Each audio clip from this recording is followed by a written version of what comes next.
ఆయన గుర్తుకు ఇంత పేరు. అందుకని కారు పోయకుండా చెయ్యి పోయకుండా వస్తున్నాడు. కానీ ఒకవేళ భూమి పోయకపోతే పొరపాటున కాంగ్రెస్ గెలిస్తే ఈ దేశంలో వాకింగ్ చేసే దగ్గర బాంబులు వెళ్తాయి, ముందు పార్కులో బాంబులు వెళ్తాయి. ఎప్పుడైనా భక్తులు ఉండేనని గోకుల్ చాటుకోతే గోకుల్ చాట్లో బాంబులు వెళ్తాయి. ఫారిన్ దేశాల పేరైనా మన దేశం తెచ్చి తాజ్ మహల్ హోటల్ ఉంటే తాజ్ మహల్ లో కూడా బాంబులు వెళ్తాయి. కాంగ్రెస్ గెలిస్తే దేశంలో రోజు బాంబులు వెళ్తాయి ఏదో ఒక ఊర్లో.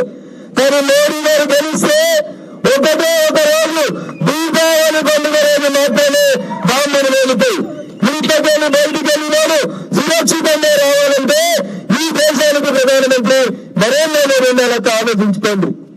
ఒక విమానం పొరపాటునట్లు ఓటు పోతూ పాకిస్తాన్ లో వీలిపోయింది. అభినందన అనే ఒక మన పైలట్ పాకిస్తాన్ సైన్యానికి దొరికింది.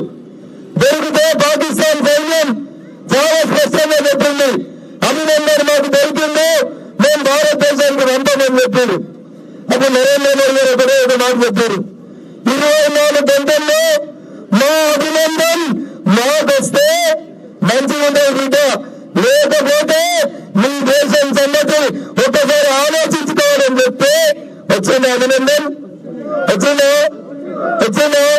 24 గంటల్లో దేశం మొత్తం భయపడి పాకిస్తాన్ వాళ్ళంతా భయపడి గదగద వెనుక వెనుకొచ్చి మన అభినందన్ మనకు దించిపోయాడు. లేదా ఇదే మోడీ గారి సత్తా. అందుకని ఒక్కసారి ఏమో కారు కేసినా ఏమో చెయ్యి కేసినా ఏం లాభం లేదు. మన పిల్లలు బాగుండాలంటే ఈ దేశం బాగుండాలంటే ఎవరికేయాలి 70 ఏళ్ళ వయసులో మా అవ్వలు వచ్చి కూడా నిన్ను మనిస్తే చెప్తున్నారు. నేను అనుకున్నా మా చెల్లెలు సపోర్ట్ పెట్టలేరు. దేనికి ఎత్తలే మన గట్టి ఒకసారి అన్నారు, చేతులు అన్నారు, చేతులు ఏం చెప్పాలి, కమలే మృత్యుకే చెల్లె నరుగు మీద కూర్చున్నాడు అంటలేదు. చెల్లె నడుతుంది మంచిగా మీరేస్తున్నాడు. గట్టి కమలే మృత్యుకే జై భారత్. ఒక్క నిమిషం, ఇంతమంది ఆడబిడ్డలు ఉన్నారు కాబట్టి చెల్లె కరుణం పరిమిత గారిని 2 నిమిషాలు మాట్లాడాల్సిందిగా కోరుతాం. భారత్ మాతాకి జై శ్రీరామ్. మీ అందరికి డ్వాక్రా గ్రూప్ లో మీరందరూ మెంబర్లే కదమ్మా, చాలా మెంబర్లు ఉన్నారు అవునా?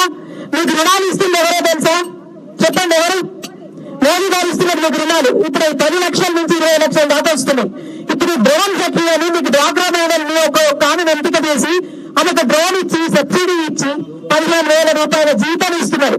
అది ఓన్లీ మోడీ గారు ఇస్తున్నారు. మీకు ఇప్పటివరకు మీరు ఎవరో ఒక్క చెల్లెళ్ళు అన్నయ్యమ్మని అందరినీ కలుపుకొని మోడీ మాత్రమే మహిళలకు సంక్షేమం చేస్తున్నారు అవునా కాదా? ఉజ్వల గ్యాస్ ఇచ్చిందా?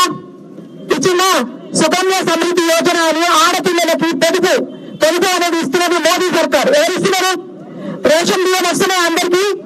ఎవరు ఇస్తున్నారు తెలుసా? మీ అందరికీ తెలియకపోతే తెలుసుకోవాలి. మనం అన్నం పెట్టడానికి ఓటు వేయాలి. చేయాలన్నా మీ ఇంటికి నేను భోజనానికి వస్తే పెడతారా లేదా? పెట్టినప్పుడు మిమ్మల్ని జీవితాంతం గుర్తించుకుంటే ఒక అమ్మ ఒక అక్క నాకు అన్నం పెట్టిందని. అటువంటి మోడీ మీకు బియ్యం ఇస్తున్నాడు, రేషన్ బియ్యం కోవిడ్ నుంచి. ఇంకా 5 సంవత్సరాలు కూడా ఇస్తాడు. మరి మనం ఓటేద్దామా? బాధ్యతగా మహిళలను ఓటేద్దామా? ఇంత దూరం నుంచి మీకోసం మీకు చెప్తానని వచ్చిన మహిళగా మీలో నేను ఒక్కదాన్ని. మనం 33% రిజర్వేషన్లు ఇచ్చిండు. ఇప్పుడు దాకా 70 సంవత్సరాల్లో కాంగ్రెస్ రిజర్వేషన్ల మీద ఒక డెసిషన్